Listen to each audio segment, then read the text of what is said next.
Hey guys, in this video, I'll show you the 5 best dating apps in Dubai for 2025. Let's get started.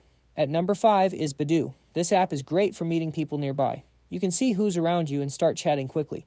Perfect for casual connections. Next, at number 4 is Muzmatch. This app is designed for Muslim users looking for serious relationships or marriage, with privacy and cultural features.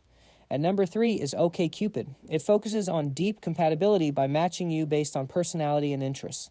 Coming in at number 2 is Bumble. Here, women make the first move, creating a more respectful and balanced experience. It's very popular among professionals in Dubai. And finally, at number 1 is Tinder. Still the most popular dating app, with the largest number of users and options for both casual and serious relationships. So here's the quick recap. Badoo for quick local meetups. Muzmatch for serious Muslim dating. OkCupid for deeper matches. Bumble for a modern, respectful experience. Tinder for the biggest variety. And that's it. The best dating apps in Dubai. If this video helped you, don't forget to like and subscribe. Thanks for watching.